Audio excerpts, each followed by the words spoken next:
Joan Quinn Profiles.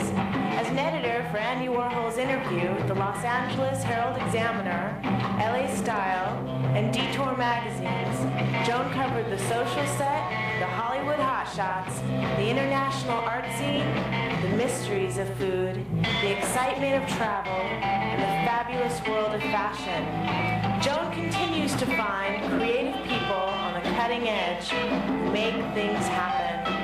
Here's Joan Agajanian Quinn. Hi, I'm Joan Quinn, and welcome to the Joan Quinn Profiles. Waiting to be profiled are Deborah Butterfield and burlesque performer Katharine Delish. Artist, sculptor, Deborah Butterfield was born and raised in San Diego, attended San Diego State, and earned a bachelor's and Master of Fine Arts from the University of California, Davis. Her work has been in exhibitions in Europe and across the United States. Debbie has awards and commissions, so many of them. I've seen the work in Boston and Denver, and if you're in Minneapolis, Portland, Sacramento, or Kansas City, look for a horse. Besides all the art classes, especially at Skowhegan, and all your teaching at the University of Wisconsin and Montana State, has the study and practice of karate helped you in your work? It really did, quite a bit. I haven't practiced in about 10 years because I really ruined my foot. Oh. But it helped me in so many ways. I also ride dressage, which is sort of like karate with a horse, the same idea of a periodic, systematic development and adding different movements to your repertoire, memorizing sequences of things, and containing your body or the horse's body in space in a very specific and a very specific kind of profound moment in time. But it doesn't seem like your work is that specific. It's like found objects to me, and like you're talking pretty focused demeanor, aren't you? Yes, well, and dressage is that way too. That's what I mean. Yes, I think, well, for me it was a real escape from my work because I feel in the studio you have to be free, and then when I'm not working, not free, but you have to invent, and I find the constraint of these systematic programs really helpful to me. Oh. They give me, I guess it's like practicing at the bar and then being able to do any kind of dance you want. I see. That's a good analogy. Discipline. Yeah. Yes. Did you start your career with this in mind? Were you going to be a sculptor? I started making pottery, actually, and transferred up to UC Davis to study with Bob Arneson. And of course, I love him. The great potter, right? Yeah, well, not pots, but sculpture. But with using clay. Yes, Robert Arneson defined contemporary ceramic art, I believe. So he was one of your teachers? Yes. Roy DeForest as well. Great painter. William Wiley. Wonderful sculptor. Wayne Thiebaud and Manuel Neri. Oh my gosh. UC Davis Neri in the early 70s was fabulous. And they were all not just teachers or professors, they were all working and showing, weren't they? Yeah, it was remarkable. Because doesn't that make a difference? It's a huge difference because they weren't just telling you what to do, they were showing you what to do. Yeah. And you know, Bob would be working late at night in TB9, the ceramic studio, and you'd watch every part of the process of making art, from mixing the clay to creating the work and driving it to the opening and then reading the review. It was awesome. Yeah, it really is. It was a wonderful time. And you don't think usually professors, it's like the person who writes, teaches you how to write, doesn't have anything published and that kind of thing. But this was a different situation. Yeah, and you know, it's really rare to have people who are that involved with their art to be so generous, really, of themselves. So how did you change from this ceramics class and get into different kinds of materials? I got tired of appeasing the kiln gods. Did they blow up? I'm a really impatient person, and I wanted to have work that was more direct and immediate and have more control. I was able to go to Skowhegan's School of Painting and Sculpture in Maine one summer, and they didn't have kilns. So It got me to branch out, and I made a bed of leaves out of twigs and leaves and branching out, so to speak. That is so true, because did you start collecting branches and Yeah, things? that was 1972, and then also I made a welded steel piece with chicken wire and burlap and plaster of a cow standing on a bed, and so that kind of got me into the welded armature thing that kind of has been with the work from the beginning. I think that answered my question. Did you do anything else other than horses? You did a cow. Yeah, I did a reindeer too. Oh, good. You know, Wiley was Four our teacher. legs. It was bad puns. It was a reindeer that was painted like a Botticelli sky with clouds and had a fountain. You know, the clouds rained, and there was a garden hose up its left hind leg, and it was a garden. Yes. But that's Roy DeForest used those animals too, didn't he? Yes, Roy was really, I think, he became my mentor of all, particularly after school. My husband, John Buck, and he was really one of our best friends, and isn't that great? He has been a huge influence. I was more on the spiritual level with animals. When I was on the Arts Council for the state, we used him on a lot of panels, and he had some commissions from the State Art Commission. He's so smart, and he was so funny, and he read everything. I mean, from raising sheep in England, you know, sheep, their wool and its uses. But there you were in to Davis. Descartes, you know? Yeah, but you were in Davis, which was an agricultural school. So well, it seemed like the right place for you with your horses and this influence. But you changed, so you had to use mud and sticks, and those were your first pieces, I guess. No, the first pieces were plaster, and they were pretty naturalistic. I mean, they really looked like horses, but I painted them to look like the sky.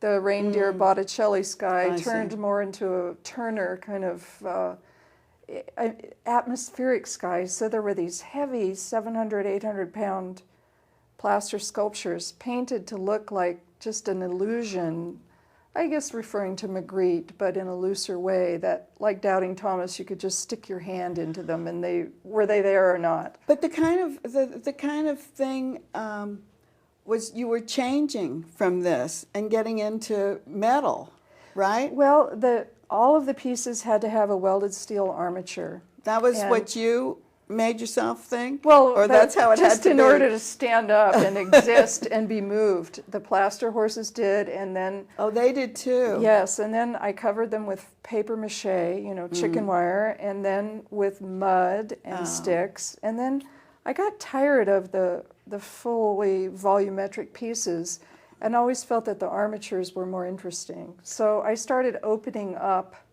the surface and revealing the armature inside. And then I thought, why do I need to have the outer shell anyway? It's really what's inside that counts. So.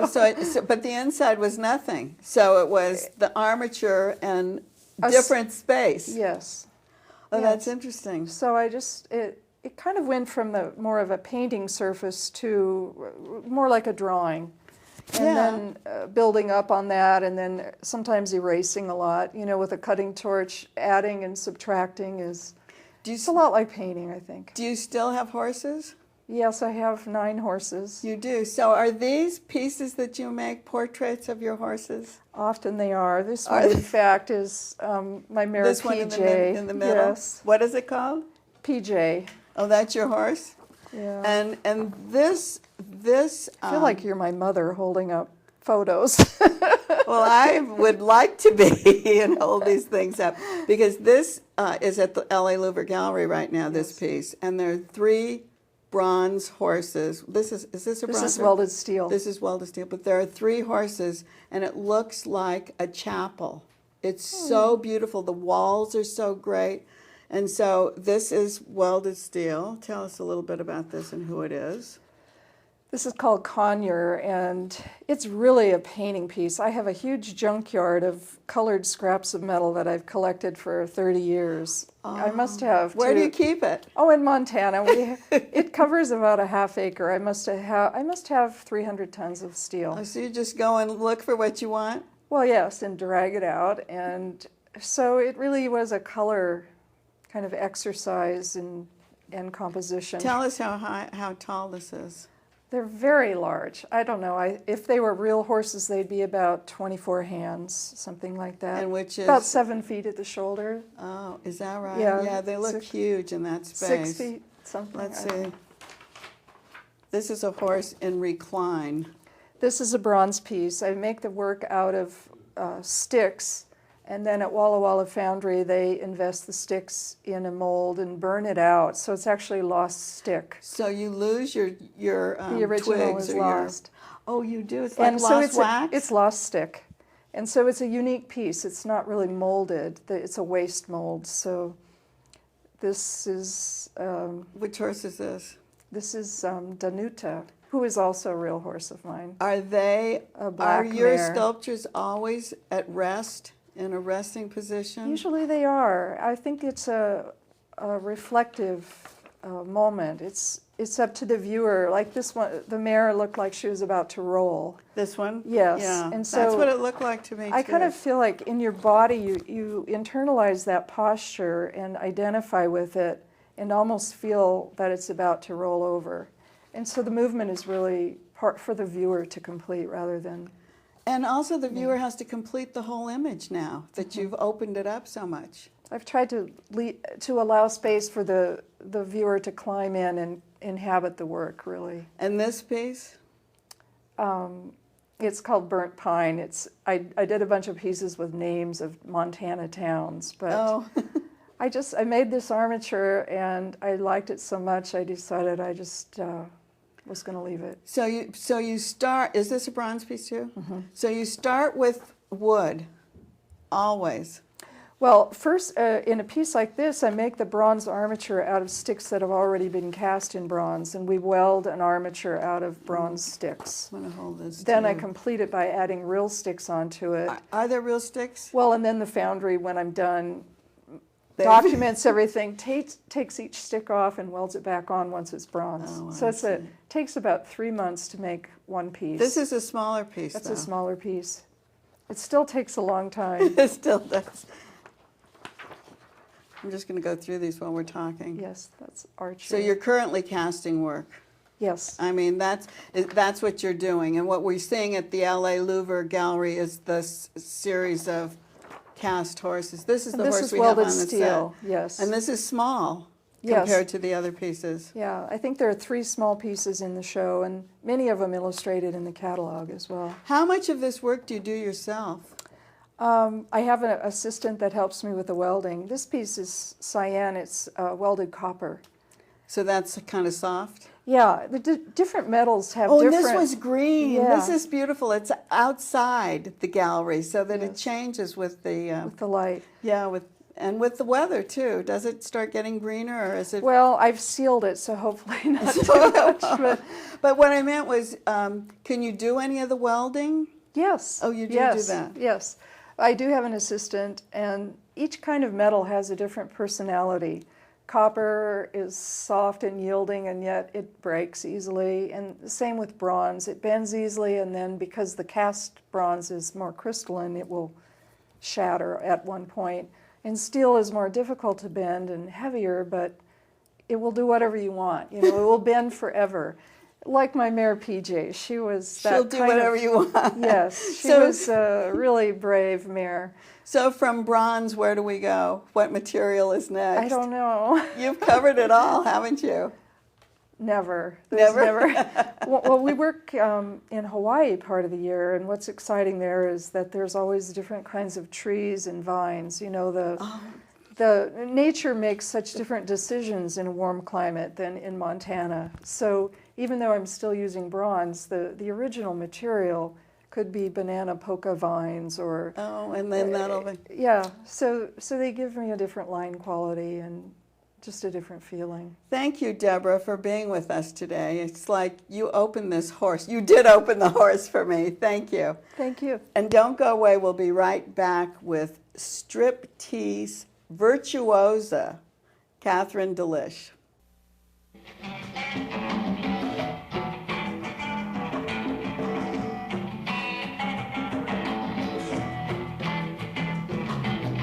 Hi, I'm Joan Quinn, and welcome back to the Joan Quinn Profiles. I'm with Katharine Delish, who was born and raised in San Diego. She attended the School for Creative and Performing Arts and is being credited as a major force in the revival of burlesque. The revival, not the reservoir. I was going to say the reservoir of burlesque. She didn't take part in, but knows the major players in the film A Wink and a Smile. You know all those girls, don't you? Wink and a Smile was directed by documentarian Deirdre Timmons. Katharine has, can we start from the beginning? Sure. I'm sorry. Okay, we're rolling. Hi, I'm Joan Quinn, and welcome back to the Joan Quinn Profiles. I'm with Katharine Delish, who was born and raised in San Diego. She attended the School for Creative and Performing Arts and is being credited as a major force in the revival of burlesque. She didn't take part in, but knows the major players in the film A Wink and a Smile, which was directed by documentarian Deirdre Timmons. Katharine has made a reputation for herself as a striptease virtuoso. They say this because of your inventive shows. Now, what inventions have you done? I think they say inventive shows because I like to create an act with using very extravagant costuming and very elaborate accessories, and also finish with a big ta-da with some kind of a big prop, like the big champagne glass is very popular. I have a picture of the big champagne glass right There's here. the big champagne It was in glass. the paper. So, But what is the big champagne glass made from? Well, it's just a bowl made out of acrylic, and had the stem welded and then mirrored, and And how do you get into it? a backflip. Are you kidding? Yes, I'm kidding. You are kidding, And right? people, I say that, and people think it's possible every time, and I don't How do understand you- it. Do they wire you down? I have a chair that I also use in the act, and I step up on the chair and then Jump up? pop down into the glass. Well, talking about backflips, how do you keep in shape? I mean, you have to be probably as strong as a dancer, right? Well, I'd like to think that I am a dancer. Oh, in you are a many dancer? ways. Yes, sorry. I'm not a dancer like going to ballet class. I'd be a bit lost, but I have studied a lot of dance, sort of dance things, like doing a lot of Pilates. That's how you and- keep in shape? And no, actually, I've discovered yoga, and I Oh. find that is the best thing to stay in shape and just general health. And So just as far as being limber, you have to be very limber, I guess. I am very limber, but it's definitely because of years and years of stretching and hard work, and really wanting to have And then where do you perform your performances? anywhere they'll have me. Like what Anywhere. kind of venues? Well, I've been in every different kind of possible performing experience, from a tiny little hole in the wall that's just kind of grungy but enthusiastic. I've been in nightclubs at the end of a dirt road in a small town. I've been in major historical theaters. I've been in very fancy schmancy nightclubs. Las Vegas? I've been in several of the casinos So doing shows. we called you a burlesque performer. Mm-hmm. How does a burlesque performer compare to or differ from a stripper, a pole dancer, a drag show person, the Follies, like the Minsky Follies, the early Follies, or a trapeze artist? Let's talk about Right. those. A stripper. Well, I do actually call myself a stripper because I strip.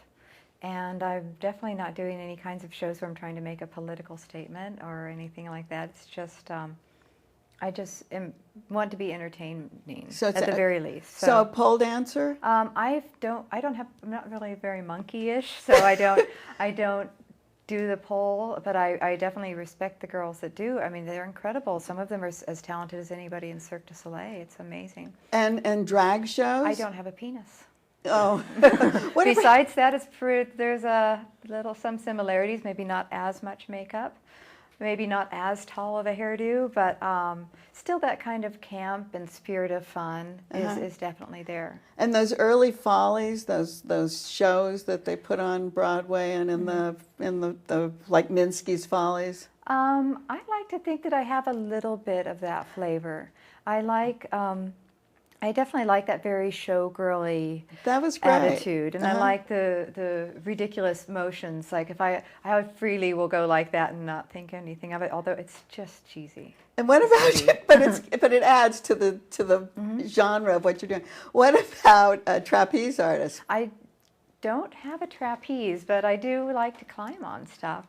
I like to use a lot of props, like I have a giant spider web or a giant bird cage and things like that, where I can really use the prop and use my body and perform it. It's sort of circus-like, but I'm definitely not a circus person, and I'm not as well trained as they are. I forgot about circus, and I forgot about Cirque du Soleil, because a lot of times they look like they're in the nude too, from the costumes they wear. Some of them are pretty close. When you come out, do you start with a fan, like everybody does? Every show is different. I do definitely use fans, and I like to fan dance, but not every show has fans in it. It doesn't like start, this is Absolutely telling us. not. No, I think I like every costume to be different, and as long as it's glamorous and fun, it's just plain dress up. It's stuff you could never get to wear out on the street. Well, you could wear it on the street, but it's not very practical. But it's just all for fun. Well, you talk about what you're doing and how you're doing it, and being so limber and being a part of everything.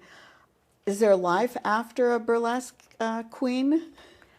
Well, what could we'll you do? see. What could I do? Well, I do a lot of costume design. Oh, that's good. And I've done quite a bit of that, and I've gotten a pretty good reputation doing that. Yeah. What about teaching? I am starting to teach now. I've been doing workshops around the country, and starting to do more and more of that. But So I'm would still you performing. train other dancers? I definitely do. I've been working as a creative director for years. Is there a school here? There is a school here. I'm not affiliated with any school. I'm still performing quite a bit, so I don't really have that kind of, I can't really make that kind of commitment right now, but I do like traveling and doing workshops with other people's schools. You know, when I saw the film A Wink and a Smile, she documented what was going on at a school in Seattle. Are there a lot of schools like that around the country? There are several, and there's more and more on. Well, it's a wonderful thing for people to be able to come in and do, whether they want to actually perform or they just think it's good exercise, or just because they're challenged by it. I find that I've had people in my classes that come and they're just very uncomfortable, and you can help them to find a comfort in their sexuality, and also there's such a spirit of playfulness, I think, or there should be, in striptease, that it's fun for people to kind of free themselves up that Well, way. it starts actually by picking your name. It can. And so how did you pick your name? Well, I was a teenager working in a very seedy strip club, and And you weren't working under Katharine Delish? not yet, but when I auditioned, they said that I had to make up a name. So I decided I was a Katharine because I felt that it suited me, and then later when I started doing bigger competitions and working as a headliner, I had to have a second name. Oh, you just worked as Katharine in the beginning. And then I thought Delish was funny, and I still do think it's pretty funny. I think it's great. It's like such a good name. So you pick your name, then you have to pick the costumes that you want to use. So how do you decide what matches Katharine Delish? I make something that I think is fun. I'll decide a color or some sort of material that I like, or most of the shows and the costumes are based on either a theme or something I found that I like. And when you make them, how do you make them? Are they like all pull away or break out or whatever you call them? Well, they definitely have to come off on stage. Okay, so how do you do that? Just carefully placed hooks and a little practice, and it's very smart to practice with it first, so you know how everything comes off and what's going to be easiest, and I've gotten pretty good at it. And what about music? Music has to be something you'll enjoy hearing again and again, and something you can enjoy dancing to. But you have to choose your own music, I right? choose And everything, sure. then do you use recorded music, or do you use trio or a band? Or? Well, I've definitely, more often than live, I have recorded music, but I love working with a live band is the best. It's so fun. It's like you have somebody to play with. When you have the band, yeah. Do you work off of each other? Absolutely, and that's really, really fun. And then when you are lucky enough to like do a tour or do a longer run with a band, then you really develop a relationship. It's really like a game. So is it like, could you appear for like a week or 10 days at a time or 2 weeks? Absolutely. How do you book your shows? That's a good question. I'm sort of figuring that out all the time. People come to me and they send me an email or a phone call and they book so you me. book yourself, basically. You talked about the clothes have to come off. According to laws in different states, I think you have to keep on different amounts of clothing. Every city, state, country is different. And I used to tour the strip clubs in the United States, and I've performed nude. Which Totally nude? Totally nude, but you probably wouldn't ever guess that you couldn't really tell I was naked. I'm very discreet with my nether region. And what I've never about been a naked splits kind of girl. The lighting? The lighting can make a big difference with how naked you are, but now it's really just, I'll generally strip down to pasties and a G-string. And a pasty? Is a little jeweled whatnot that you glue onto to cover your nipples. So it's like breast jewelry. So are they always jeweled? Mine are. Do they have tassels? I don't usually hang tassels off of mine because I'm not a tassel twirler. I just can't. I can't bounce them that much. And if something goes wrong, how do you cover it up? Well, you're not wearing anything. How do you cover it up? I think if anything goes wrong, you just have to kind of run with it, whatever it is, and it's all supposed to be fun. You can't take it too seriously. It's not the Olympics, and it's not. Well, it was great to meet you. Well, thank you. For having me. Thank you so much. Keep writing. Email me at jaquinn1@aol.com, 777 South Figueroa, 44th floor, Los Angeles 90017. See you next time.